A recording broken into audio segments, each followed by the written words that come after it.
تم یہ سوچ رہے ہو نا، میں اتنی دعائیں کر رہا ہوں، اللہ کے آگے گر گرا کر مانگتا ہوں، مگر ابھی تک اللہ کی طرف سے کوئی جواب ہی نہیں آ رہا۔ بالکل، میں جانتی ہوں اس وقت تمہیں ایسے ہی خیالات آ رہے ہیں، تو ایک بات یاد رکھو، جس طرح تم اپنی زندگی کے ایک ایک معاملے کا حساب رکھتے ہو، اسی طرح اللہ تعالیٰ بھی اپنے بندے کے ایک ایک سجدے کا، ایک ایک آنسو کا اور اپنے بندے کی دعا کا حساب رکھتا ہے۔ ارے وہ تو ایک آنسو سے مانگی دعا کو نہیں بھولتا، پھر وہ تمہیں کیسے بھول سکتا ہے؟ کیا تم جانتے ہو یہ مشکلات اور آزمائشیں آخر زندگی میں آتے کیوں ہیں؟ سنو، یہ جو دکھ ہوتا ہے نا، بہت سی وجوہات ہوتی ہیں، ہم کم عقل اور معصوم کہاں جان سکتے ہیں۔ یاد رکھو، اس دنیا میں کوئی بھی انسان ایسا نہیں گزرا جس پر مشکلات نہ آئی ہوں۔ جانتے ہیں، مصیبتوں اور مشکلات کا آنا اللہ کی طرف سے صرف ہمارے ایک ٹیسٹ ہوتا ہے۔ جان لو، اس دنیا میں کچھ بھی اچانک نہیں ہو رہا، اس کائنات میں اللہ کی مرضی کے بغیر پتہ نہیں ہلتا۔ در حقیقت جو ہوتا ہے وہ اللہ کے علم میں پہلے سے ہوتا ہے۔ اللہ تعالیٰ قرآن پاک میں ان دکھی انسانوں سے فرما رہا ہے، یہ حقیقت ہے، تمہیں یہ مشکل تو نظر آ رہی ہے، مگر جانتے ہو آسانی بھی ان مشکلات کے ساتھ ہے، تاکہ تم افسوس نہ کرو ان چیزوں کا جو تم سے لے لی جاتی ہیں۔ کوئی ایسا موقع تھا جو ہاتھ سے نکل گیا، دولت تھی، پیسہ تھا، وہ چھن گیا، کوئی تمہاری من پسند چیز تھی، وہ بھی دور ہو گئی۔ جانتے ہو، میرا اللہ قرآن پاک میں خود تم سے مخاطب ہے، جو چیز تمہارے ہاتھ سے نکل جائے اس پر ہرگز غم نہ کرو، کیونکہ اگر تم افسوس کرو گے تو اس کا مطلب تمہیں اللہ پر یقین ہی نہیں۔ اللہ فرماتا ہے، میں تمہاری قسمت اور تقدیر تمہاری چاہت سے کہیں بڑھ کر لکھتا ہوں۔ اگر تم یہ گمان کرتے ہو یہ مشکلات میرے ساتھ ہی کیوں، تو یاد رکھو اس دنیا میں مشکلات کی ایک ایکسپائری ڈیٹ ہوتی ہے۔ غم سدا نہیں رہتا، یہ تو بس تمہارا اللہ کی طرف سے ایک ٹیسٹ ہے، جس کا دورانیہ کسی کے لیے کم اور کسی کے لیے تھوڑا زیادہ ہوتا ہے، لیکن یاد رکھو جو جتنی بڑی آزمائش سے گزرتا ہے وہ نوازا بھی اتنا ہی زیادہ جاتا ہے۔ کبھی کبھی ہم انسان اللہ کی اس مصلحت کی دیری کو نہیں سمجھ پاتے۔ ایک بات یاد رکھو، اللہ تعالیٰ کبھی بھی تمہارا نقصان نہیں کرتا۔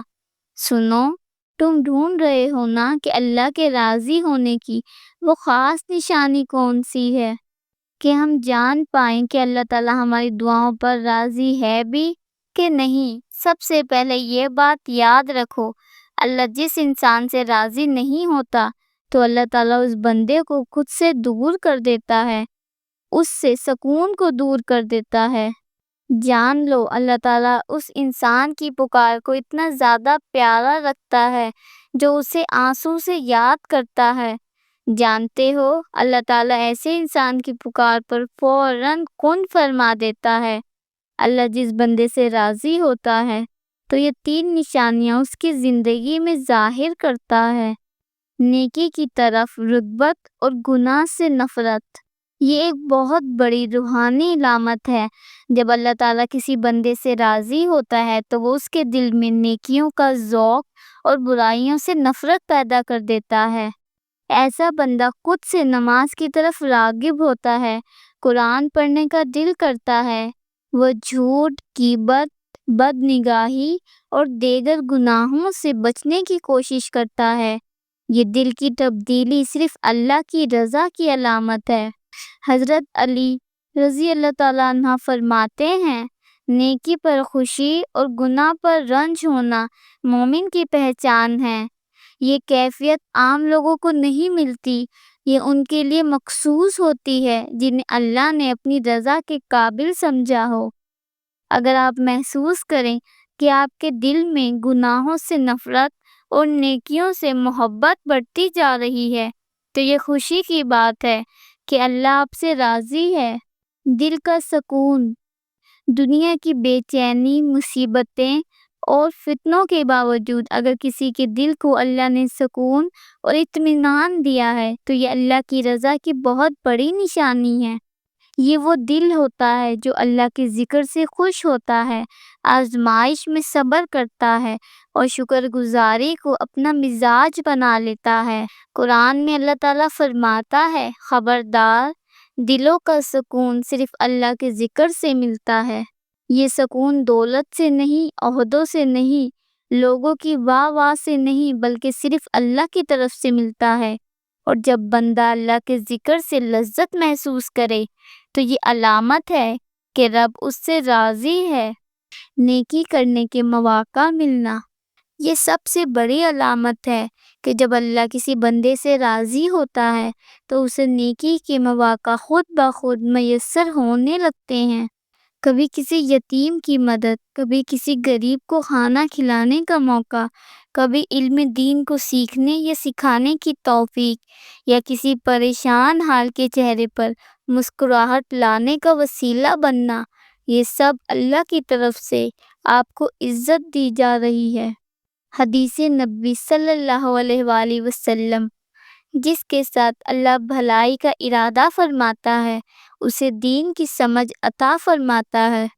اگر آپ کو علم دین کی رغبت ہو، دین کی خدمت کرنے کا جذبہ ہو اور آپ اپنی زندگی میں خیر کے کاموں میں مشغول رہتے ہوں تو یہ اس بات کا اشارہ ہے کہ اللہ تعالیٰ آپ سے راضی ہے اور آپ کو اپنی رضا کی راہ پر چلا رہا ہے۔ اللہ کی رضا حاصل کرنا زندگی کی سب سے بڑی کامیابی ہے۔ دنیا کی ہر نعمت ایک دن ختم ہو جائے گی، مگر اللہ کی رضا اگر حاصل ہو گئی تو یہ وہ کامیابی ہے جو دائمی ہے۔ قرآن میں ہے، اللہ ان سے راضی ہوا اور وہ اللہ سے راضی ہو گئے۔ یہ بہت بڑی کامیابی ہے۔ اے عزیزو، اگر تم محسوس کرتے ہو کہ تمہارے دل میں نیکیوں کی محبت ہے، گناہوں سے نفرت ہے، دل کو اللہ کے ذکر میں سکون ملتا ہے اور تمہیں دین کی خدمت یا خیر کے کام کرنے کا موقع مل رہا ہے، تو رک جاؤ، سر کو جھکا لو اور اپنے رب کا شکر ادا کرو، کیونکہ یہ معمولی بات نہیں، یہ اس کی رضا کی علامت ہے، یہ اس کی خاص نگاہ کرم ہے، یہ اس کے فضل و کرم کی چمکتی ہوئی روشنی ہے جو تمہارے دل میں اتر چکی ہے۔ زندگی کی سب سے بڑی کامیابی یہی ہے کہ ہمارا رب ہم سے راضی ہو جائے۔ دنیا کی ہر کامیابی ایک دن مٹ جائے گی، لیکن اللہ راضی ہو گیا تو سب کچھ پا لیا۔ بس دعا کرتے رہو، التجا کرتے رہو، اے اللہ ہمیں ان لوگوں میں شامل فرما جن سے تو راضی ہے اور جنہیں تو اپنی رضا کی دائمی نعمت عطا فرماتا ہے۔ آمین۔ پیارے ویورز، اگر آپ کو میری یہ ویڈیو پسند آئی ہو تو ویڈیو کو لائک اور کمنٹ کر کے ضرور بتائیے گا، اور اس طرح کی مزید ویڈیوز دیکھنے کے لیے میرے چینل کو بھی ضرور سبسکرائب کیجیے گا۔ جزاک اللہ۔